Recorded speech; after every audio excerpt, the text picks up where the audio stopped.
Hello, my name is Mark Alari. I'll be explaining the overview of the project. The objective of the project was to make a temperature room monitoring system. That when the temperature in the secluded room goes above a certain threshold, the uncountable side of the circuit will activate, and while it is below that threshold, the countable side will stay active. Starting off, we have our inverter, our comparator, and then our thermistor in our secluded area. We have negative 12 volts going into the inverter, which then outputs positive 10.8 voltage, which is equal to the 80-degree temperature threshold we set for the thermistor. Since the inverter is used as a reference for the uncountable temperature of the thermistor, as temperature fluctuates in the secluded area, the voltage can change from being above or below the 10.8 threshold we set for the inverter. The output from the inverter and the varying voltage from the thermistor both go into the comparator. The comparator compares the voltage from the thermistor and the inverter, and will output a positive or negative voltage depending on the varying voltage of the thermistor.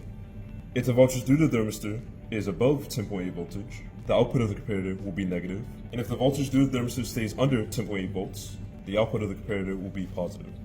Hi, my name is Kevin Lawrence, and I'll be doing the comparable side.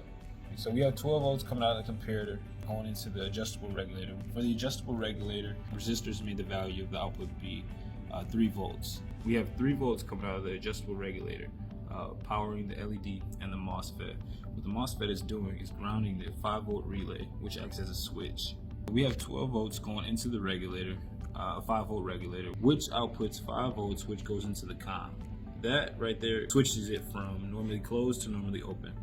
The output of the relay is 5 volts, which goes to the voltage divider, and that voltage divider has an output of 2 volts, which powers the 7th segment, which notifies us that the room is comfortable. My name is David Ortiz, and I will be talking about the uncomfortable side of the project.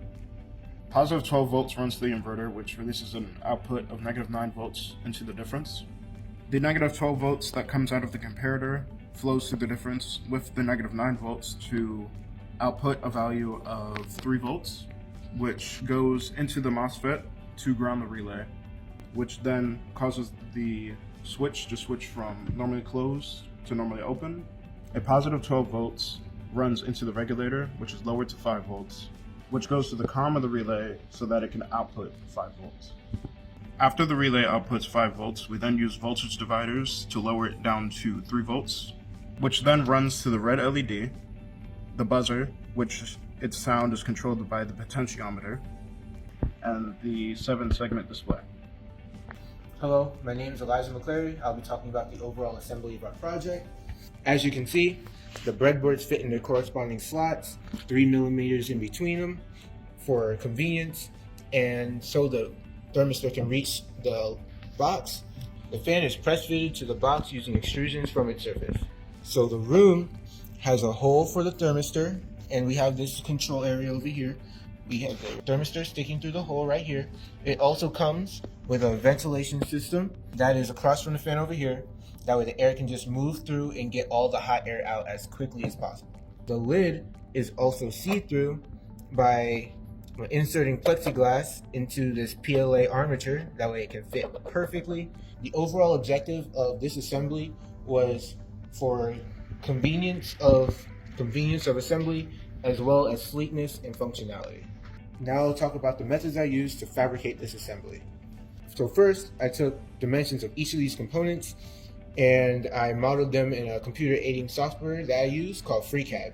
So for the ceiling and for convenience of viewing, we used a plexiglass core around a PLA frame. Most of the assembly is made of PLA.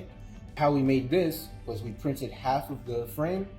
The layer lines like this, like 1, 2, 3, and then at a certain layer we stopped and inserted a plexiglass core, and we just printed over it. Now the frame and the plexiglass window are one.